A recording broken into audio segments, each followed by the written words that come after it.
नमस्कार दर्शक बंधु पाणीपाग खबर आप समस्त को स्वागत। आसूची प्रबल वर्षा उपकूल प्रबल बर्षिब एने भुवनेश्वर पाणीपाग केन्द्र सूचना देछि। उत्तर ओडिशा समेत पश्चिम ओडिशा रे 22 रु 25 प्रबल अति प्रबल वर्षा जहाँकि 7 रु 20 सेंटीमीटर मध्य वर्षा होवार संभावना करिछि पाणीपाग विभाग।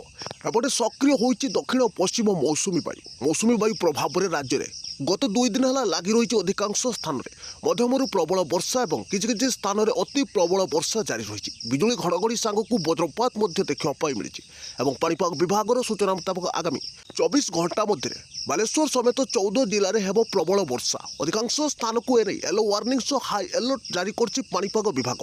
तेज 7 रु 14 सेंटीमीटर मध्य आगामी 24 घंटा मध्य किसी स्थान में वर्षा होवार संभावना कर पाणीपाग विभाग। और अधिकांश जिला को बिजुली घड़घड़ी नहीं येलो वार्निंग हाई अलर्ट जारी होती। तेज कौ सब जिला के प्रबल वर्षा नहीं पाणीपाग विभाग पक्षर नुआ सूचना जारी होती निश्चय जारी रखु।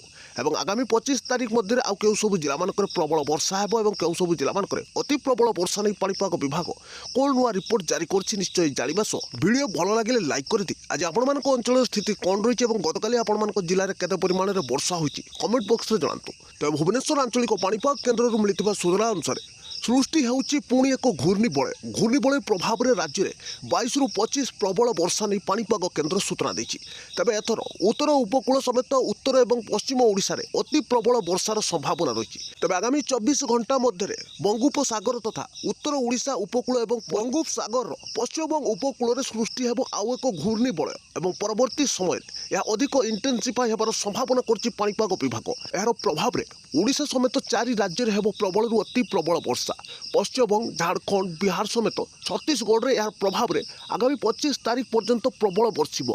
विशेषकर ओडिशार उत्तर और पश्चिमांचल जिलागुड़ी जारी होइछि हाई अलर्ट। पश्चिमांचल समेत उत्तर उपकूल में प्रबल बर्षिब एने भुवनेश्वर आंचलिक पाणीपाग केन्द्र पक्षर एवं नुआ सूचना जारी होइछि। सेपटे मौसुमीर सक्रियता जो राज्य में गत 24 घंटा मध्य मयूरभंज जिले में 170 मिलीमीटर वर्षा होइछि। कटक में 165 मिलीमीटर वर्षा होइथिबा बेले बालेश्वर 82.2 मिलीमीटर और बौद्ध में 79 मिलीमीटर सर्वाधिक वर्षा देखा मिली।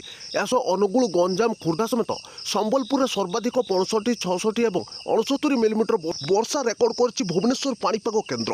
एपटे आगामी 24 घंटा मध्य पुणी बालेश्वर समेत 15 जिले में हेब प्रबल रु अति प्रबल वर्षा। गोटे किंबा दुईटी स्थान में 12 रु 14 सेंटीमीटर मध्य वर्षा होगाकु थिबा बेले आउ किछि स्थान में 14 रु 20 सेंटीमीटर मध्य वर्षा होबार सूचना देछि पाणीपाग विभाग। तबे से सब जिलागुड़िक हेउछि केउंझर, मयूरभंज, बालेश्वर, भद्रक, केन्द्रापड़ा, जगतसिंहपुर, जाजपुर, ढेंकानाल समेत कटक, अनुगुल, नयागढ़, खोर्धा, पुरी, गंजाम और कोरापुट, मालकानगिरी जिला जहाँकि आगामी 24 घंटा मध्य समस्त जिला मध्यम प्रबल वर्षा सांगक गोटे किंबा दुईटी स्थान में अति प्रबल वर्षा होगा नहीं सतर्क करैछि पाणीपाग विभाग। यासह बिजुली घड़घड़ी नहीं सुंदरगढ़, देवगढ़, संबलपुर, झारसुगुड़ा, बरगढ़, कंधमाल, गंजाम और यार पार्श्ववर्ती जिलागुड़िक प्रबल वज्रपात सांगक बिजुली घड़घड़ी लगी रहिबो।